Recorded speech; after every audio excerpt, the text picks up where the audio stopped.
ತಂದು ನಮ್ಮ ಪುರವೆಲ್ಲ ಮುತ್ತಿಗೆ ಹಾಕಿದರು. ಕಡು ನಿರಂತರಾದ ಕರುಣಿಗಳಾದ ಇಕೋನಿ ಅಸೈ ಮುಂಡೆ ಗಂಡರಾಡುವ ಬಿರಿನುಡಿಗಳನ್ನು ಕೇಳಿದೆಯ? ಹೇ ವಲ್ಲಭ, ಉತ್ತಮ ಪಕ್ಷದ ಮಾತುಗಳು ಒಂದು ಕಿಂಚಿತವಾದರೂ ಇಲ್ಲ. ಅತ್ಯಂತ ಕೃತಿಯ ದೈತ್ಯರು ನಮ್ಮ ಪಟ್ಟಣವನ್ನು ಸೇರಿಕೊಂಡು ತಮ್ಮ ಸ್ವಾಧೀನ ಮಾಡಿಕೊಂಡರು. ಇದು ಅಲ್ಲದೆ 330 ಕೋಟಿ ದೇವತೆಗಳು ದಿಕ್ಕೆಟ್ಟಿ ಓಡಿ ಹೋದರು. ಕೆಲವರು ಈ ಕೂಳರ ಕೈ ಸೆರೆಗೊಂಡರು. ಇಕ್ಕೋ ನಮ್ಮೆದುರಿಗೆ ನಿಂತುಕೊಂಡು ಭಯವಿಲ್ಲದ ಬಾಯಿ ಬಂದಂತೆ ಪರಿಹಾಸ್ಯಗೊಳಿಸುವುದು. ಹೇ ಪ್ರಾಣಕಾಂತ, ಈ ಪರಿ ಅಪಮಾನದ ಸುದ್ದಿಯನ್ನು ಕೇಳಿ ಈ ಪಡವೆಯಲ್ಲಿ ಜೀವಿಸುವುದಕ್ಕಿಂತಲೂ ಪ್ರಾಣ ನೀಗುವುದೇ ಲೇಸಾಗಿ ಕಾಣುವುದು. ಅದರಲ್ಲಿ ನೀನೊಬ್ಬರು ಈ ರಾಕ್ಷಸರ ಕೈವಶವಾದ ಮೇಲೆ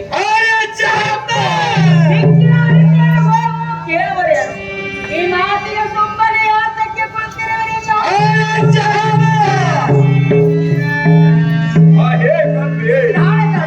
ಕಠಿಣ ಬಲವಾದ ಕಷ್ಟ ನಷ್ಟಗಳು ಸಂಭವಿಸಬೇಕಾದರೆ ನಮ್ಮ ಪೂರ್ವ ಜನ್ಮದಲ್ಲಿ ಮಾಡಿದ ಪಾಪ ಸಂಘದ ಫಲವು ಈ ರೀತಿ ಈ ಪರಿಯಮ್ಮನ್ನು ತಿಕ್ಕಿ ಹೋಗುವುದು. ಇದಕ್ಕೆ ದುರ್ವಾಸ ಮುನಿಗಳ ಶಾಪದಿಂದ ಎಲ್ಲ ಅಶ್ವೈಷವ ಸರ್ವ ಸಂಪತ್ತು ಸಮುದ್ರ ಪಾಲಾಗಿ ಹೋದ ಮೇಲೆ ಶ್ರೀ ಶಂಕರೇಂದ್ರನ ಅಂತಃಕರಣದಿಂದ ಯಾವತ್ತು ನಮ್ಮ ಕೈ ಸೇರಿ 4-9 ಸುಖದಿಂದ ಕಾಲ ಕಳೆಯಬೇಕೆಂಬುದರ ಒಳಗಾಗಿ ಈ ಸಂಕಟ ಒಳಗಿರುವುದು.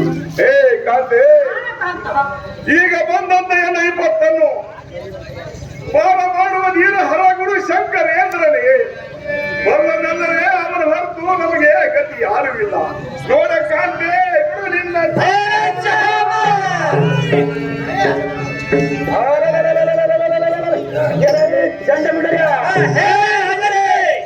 ಈ ಬಂಡವನತಿಯಾದ ಸತಿ ಎಂಬುವಳು ಬಾಯಿಗೆ ಬಂದಂತೆ ಮೊದಲುಗಳು ಈ ತುಂಟ ಸೂಳಿಯನ್ನೆದರಿಗೆ ಹಿಡಿತಂದು ಇವಳ ನಾಲಿಗೆಯನ್ನು ಚರ್ರನ ಸೀಳಿ ರಕ್ತವನ್ನು ಕಾರಿಸಿ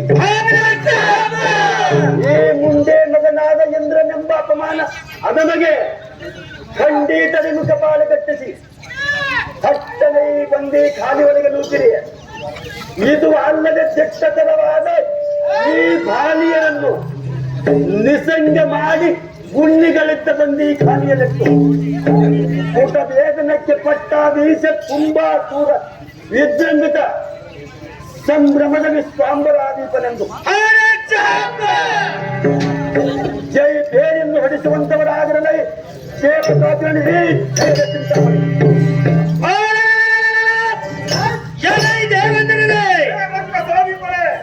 ಈಗೋ ನಿನ್ನನ್ನು ಕಾರಂಕ ವಾಸಕ್ಕೆ ಸೇರಿಸಬೇಕೆಂದು ನಮ್ಮ ಧೀರ ಸುಂಬಾಸುರ ಮಹಾರಾಜನ ಕಟ್ಟಪ್ಪಣೆಯಾಗಿರುವುದು. ಈ ಅಪ್ಪಣೆ ಪ್ರಕಾರ ಇರುತ್ತೆಯೋ ಇಲ್ಲವೋ ಹೇಳು. ಎಲ್ಲರೆಂದರೆ ಈ ಕಥಾದಿಯಿಂದ ನಿನ್ನ ಪ್ರಾಣವನ್ನು ತೆಗೆಯುವುದು. ಓಡುವಾಡು ಸುರಪತಿ ಹಸಿರು ಕುಲದ ಹೈತಂದ್ರಗಳ ರಾಕ್ಷಸರೇ, ನಿಮ್ಮ ಕೈವಶವಾದ ಮೇಲೆ ನಿಮ್ಮ ವಾಕ್ಯಕ್ಕೆ ಪ್ರತಿ ಉತ್ತರ ಆಡಲಾರೆ. ಈ ಕಾಲಕ್ಕೆ ನೀವು ಹೇಳಿದಂತೆ ನಡೆದುಕೊಳ್ಳಲಿಕ್ಕೆ ಸಿದ್ಧರಿದ್ದೇನೆ. ಎನ್ನೆದುರಿಗೆ ಎಲ್ಲ ಅಂತಪುರ ವಾಸಿಯರಾದ ಎಲ್ಲ ಮಡದಿಯರ ಮಾನಭಂಗ ಮಾಡಬಾರದು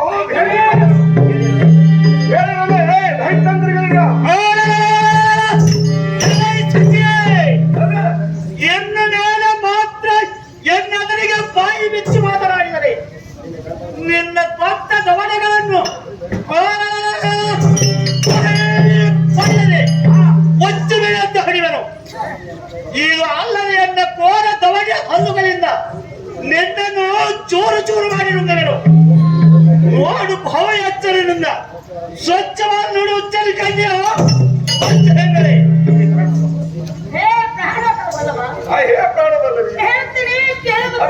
ಚೆನ್ನಾಗಿ ಹೇಳುತ್ತಾ